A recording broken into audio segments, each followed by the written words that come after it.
So the Choosing Your Schools workshop today is targeted primarily for folks who will be applying to medical school, dental school, PA school, podiatry school, optometry school, and veterinary for this upcoming application cycle.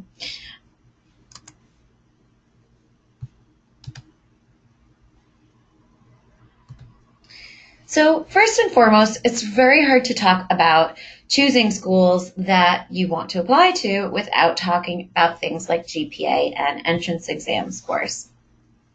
So I'm providing this document, or this table rather, as a quick snapshot of how GPA and MCAT can work together to get you accepted into a medical school's program. Now, a few things I do like to note. The top right box, right under the column 518 to 525 for MCAT score, and in the row of 3.8 to 4.0 for GPA total, you see that that's a really high number, meaning that GPA and entrance exam scores do positively impact your chance of getting accepted to a school if they are higher. But it's not 100%. And the reason it's not 100% is that experiences and a person's fit for a particular school are also key factors in getting accepted. So while a lot of folks out there will say, I'll go to any school that will accept me, I'll apply to any place that will take me, that of course is something that we all feel, but it's not simply just applying anywhere and hoping for the best, but rather choosing schools that are uniquely fitted to your particular interests and can speak to your experiences that make this process go a lot more smoother. So the takeaway here is that GPA and MCAT or entrance exam are really important, and they do, assist students in getting interviews to programs, but it's a student's experiential preparation, and it's a student's fit for a program that becomes really important in both the interview itself, but also in gaining admittance to a program. So when students are considering schools, they should consider metrics as a piece of the puzzle and apply to both realistic schools that seem to be on par with their median entrance exam score and GPA with yours, and aspirational schools, but that this isn't the only factor you should consider when choosing your schools list. So before you begin, and before you think about what schools you're going to be putting on this list, consider the following. Why do you think you'd be happy in this particular profession? What characteristics of folks within the profession appeal to you? What part of the job is most interesting to you? What do you hope to receive from your medical education with regard to patient contact, training, curriculum, etc.? What experiences are central to your career goals? Do you want to travel? Where do you hope to practice? With what populations do you want to work? What's your learning style? Though a lot of the programs that you're applying to will have very similar curriculums because the accreditation standards require that the curriculums be very similar, there are specific differences in how the curriculum is taught that can speak to your particular learning style. What do you need to support your personal well-being? This is a profession with a very high burnout rate. Healthcare in general is that way. So ensuring that the school you are attending either provides or has resources for personal support can be really helpful in determining how you are going to fare at that institution over the next 4 years. And finally, what do you picture yourself doing in the future? Where is that? And with whom are you working? So after you take all of these things into consideration and look inward for the answers, you can begin to consider how a school can also support these goals. So a few factors to take into consideration after you've done that inward looking with regard to the schools you choose are things like the school's mission and vision. You'll find a lot of schools' missions and visions are similar. However, there are differences to each. The order that they list their values is important. Do they put clinical experience above research or vice versa? The curriculum. The curriculum of the school is important to aid in your learning. So for example, does the school have a state-of-the-art simulation center? What percentage of their curriculum is basic science compared to clinical and electives? The school's culture. Now, this is one of those things that can be really hard to grasp from a school's website. But I implore you to do your best to look into things like student outreach initiatives, student extracurriculars, whether the school has on-campus living, how the students engage in their local community. When you attend your interviews for schools, school culture is something that you'll start to feel right away once you're on campus, as I'm sure you felt when you toured Northeastern's campus a few years ago. Support services. As I mentioned in the previous slide, health and well-being are super important in this profession. If support services such as health and wellness programs are important to you, determine whether the schools that you're applying to offer them.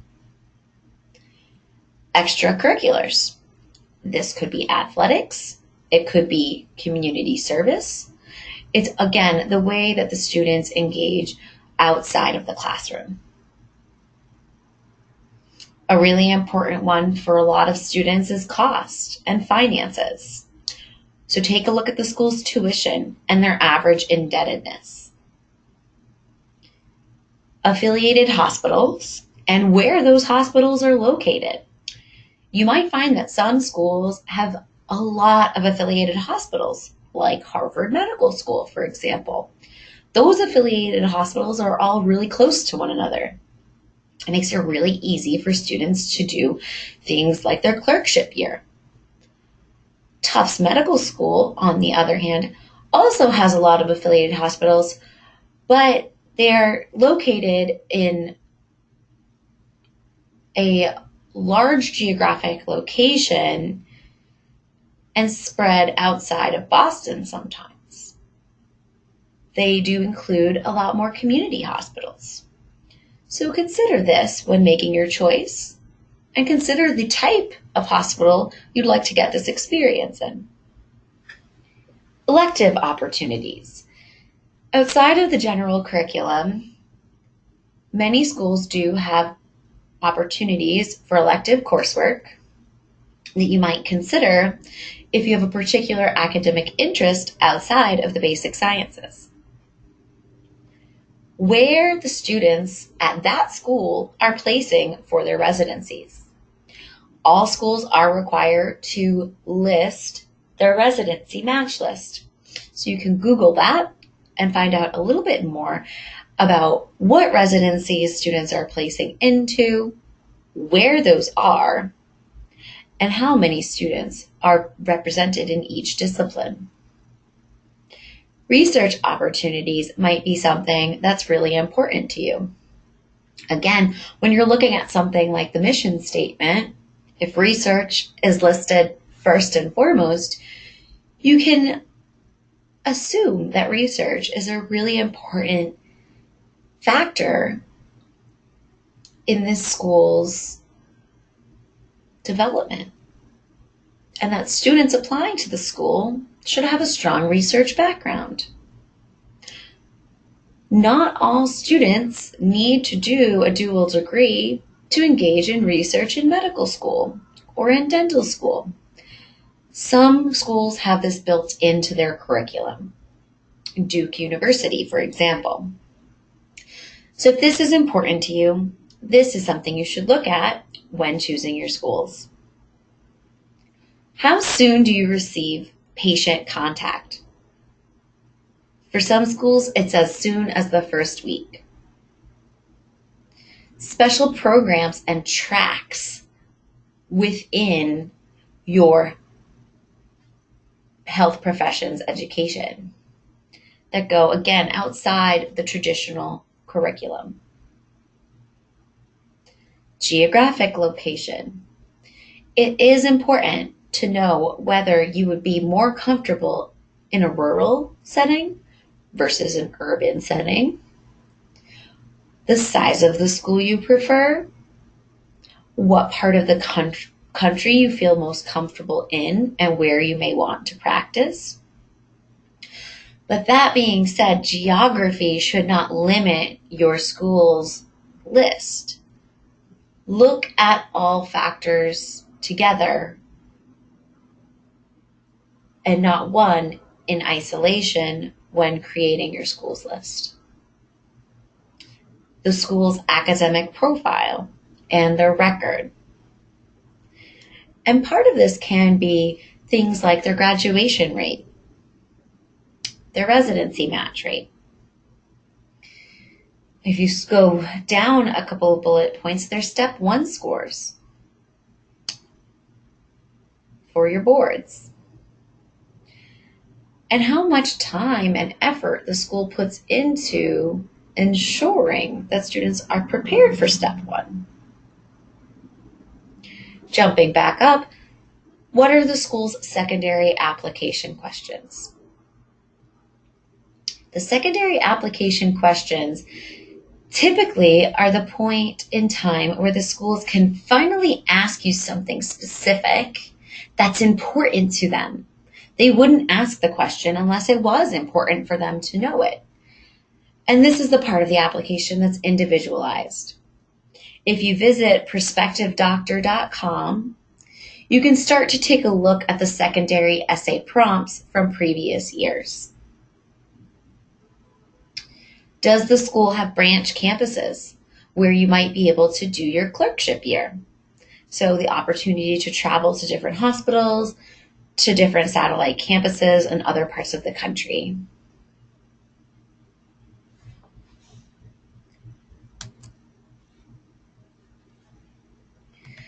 So a little bit more on geography. When we take into consideration public schools, so state schools, it's important to know that they do strongly favor their in-state applicants. Some schools will only accept out-of-state applicants from specific regions, and others do not accept out-of-state applicants at all.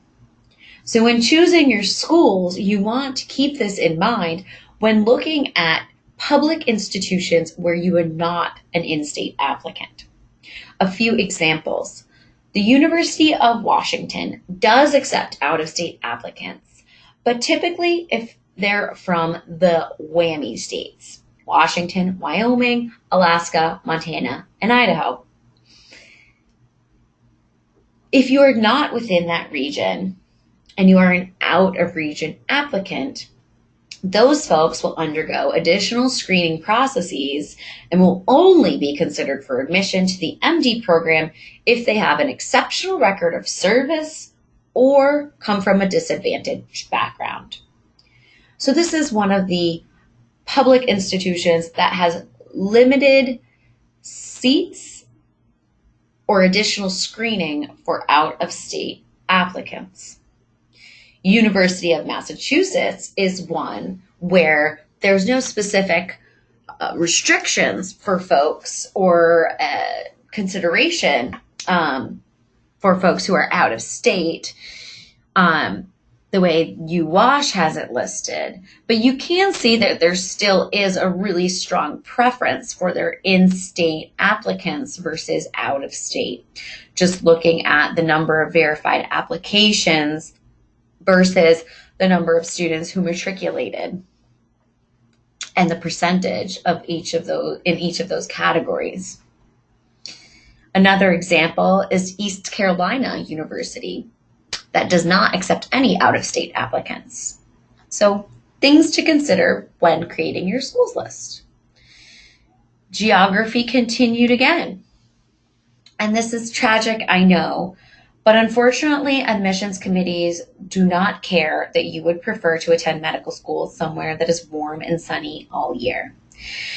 So when applying to a school, if it's a public school and you're an out-of-state applicant, or if it's a private school and you're now completing your secondary applications, one of your reasons for wanting to attend the school should not be its location based off of something that is not directly related to the school itself.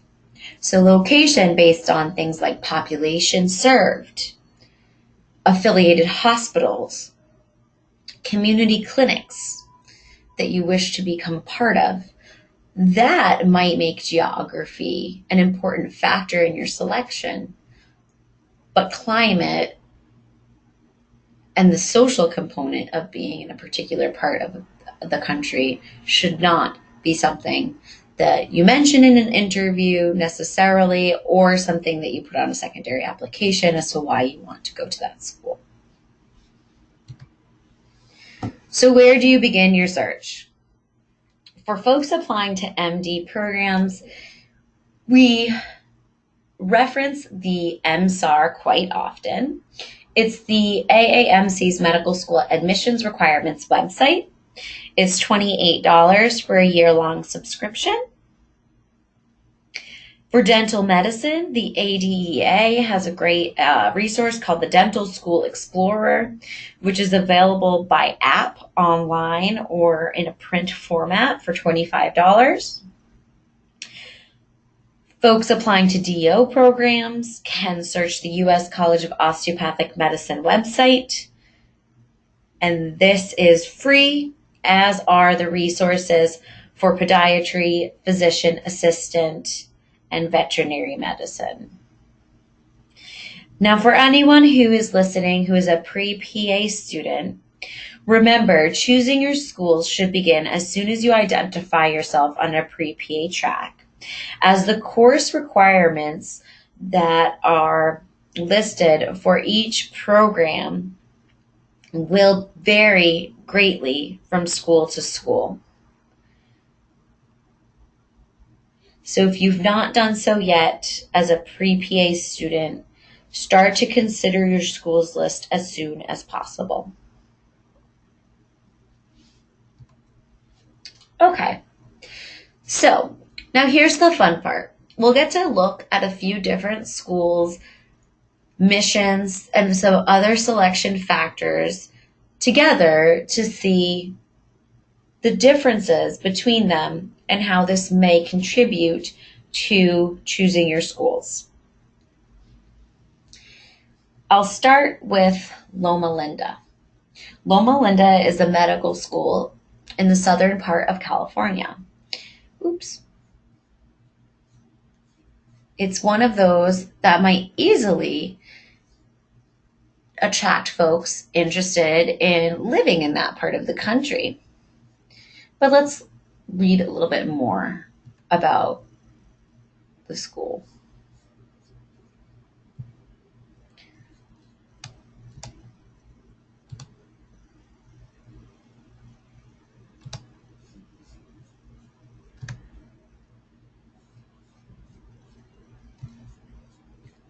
Okay, so Loma Linda's mission. The mission of the School of Medicine is to continue the teaching and healing ministry of Jesus Christ. So for Loma Linda, we know that religion is a really important factor when selecting students to their class. Because of this, we know that the students they seek will have a strong connection to their faith and likely will have a very strong community service background. Folks that don't possess those characteristics or qualities might not be a good fit for this program.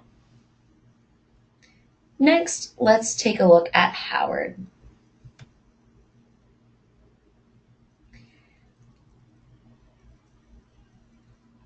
Howard University's mission, vision, and core values.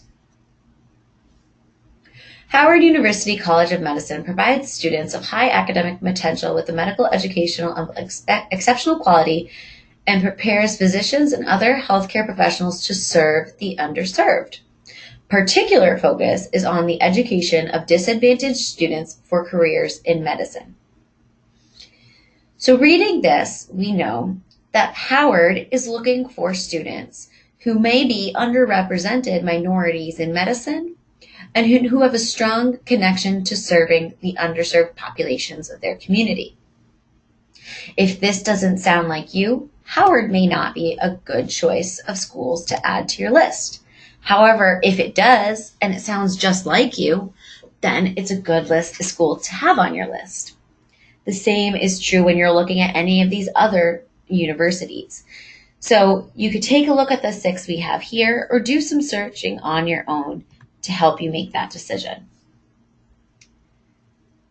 Curriculum. So a lot of schools have things like elective pathways,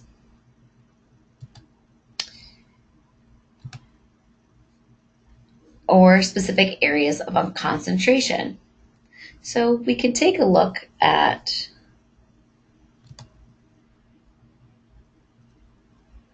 the University of Pittsburgh, for example.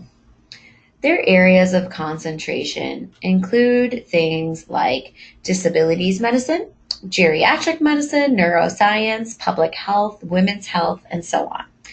If one of these areas of concentration looks appealing to you, dive deeper and determine whether or not the University of Pittsburgh is a good school to add to your list. Another example, University of Rochester's elective pathways.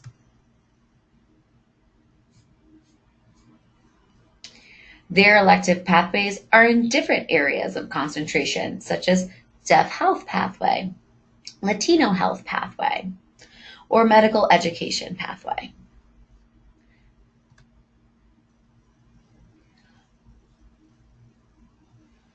For dual degrees, you can see here that Tufts Medical School has an MD-MA dual degree in international relations with the Fletcher School.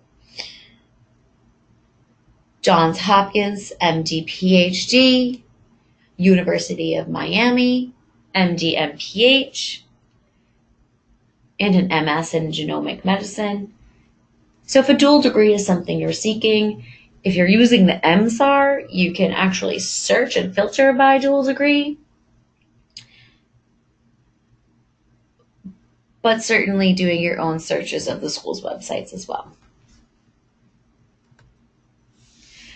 Residency placements. So we're going to go to Boston University together first.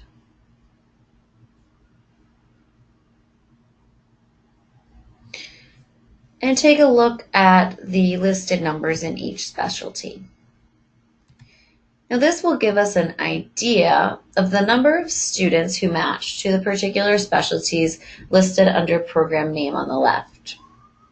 We see a large number in internal medicine, but also double-digit numbers in things like neurology, pediatrics, radiology, emergency medicine, and general surgery. So this can help show you the programs not only that students are getting into, but perhaps the programs that students are being drawn to based off of their experiences in medical school and in these areas. Financial debt. So big difference in the facts and figures here, starting with Uniformed Services University. This is America's medical school. It's affiliated with the military. Students do not pay tuition to go to Uniformed Services University, but rather get paid an annual salary of nearly $64,000 to attend. It is very appealing for some. Keeping in mind, though, that following completion of your residency, you will owe 7 years of service to the military. You will work that, therefore, you would work in a military hospital where you'd be permanently stationed for about 3 years. And if you were to deploy, the deployments for folks in medicine is typically about 3 months. So things to keep in mind if you were thinking of that path. Now, another option for folks interested in service is the Health Professions Scholarship Program. This scholarship program provides tuition remission for folks attending a public or a private non-Uniformed Services University medical school. It does not give you a salary, but it would require service following completion of your residency of 4 years. The University of North Carolina is a state school. Their cost of tuition for 4 years is just over $100,000. Chicago Medical School is a private school. Their cost of tuition for 4 years is just over $200,000. So if you do have a state school, it makes sense to apply to it for the financial incentive. And you can check out the financial debt load for all institutions in those centralized databases like the MSAR, Dental School Explorer, etc.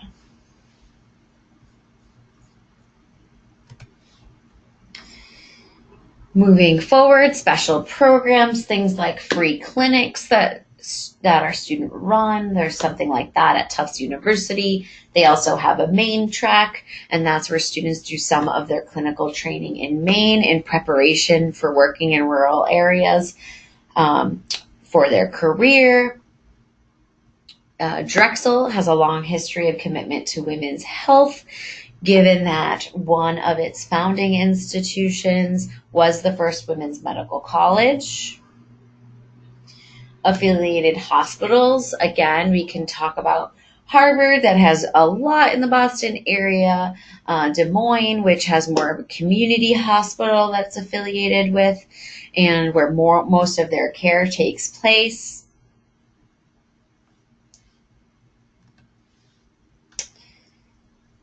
Taking a look again at secondary questions and how these vary school to school. So if we're looking at Stanford on that PerspectiveDoctor.com website,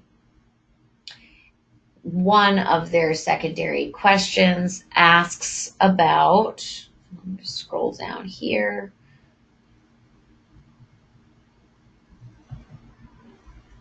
Okay.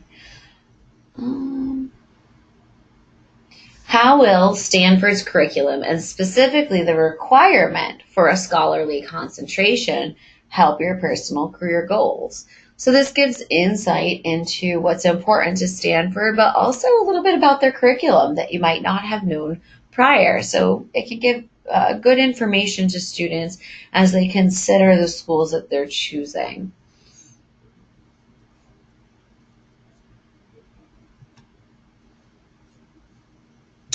And this compared to East Virginia University.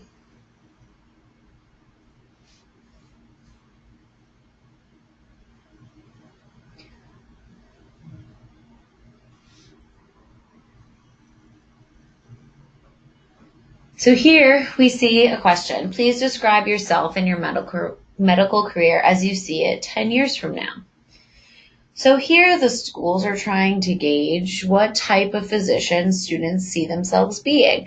and how that might align with the type of physicians they're hoping to train, especially if they're hoping to train folks who might remain in their communities after they graduate, either doing their residency or following their residency. Global opportunities, whether you're looking to do fellowships, service, or an away rotation. Many schools have global opportunities that you might consider if that's important to you. These are 3, but others that come to mind are schools like Tulane and George Washington University that has a global health, I wouldn't say concentration per se, but a global health interest.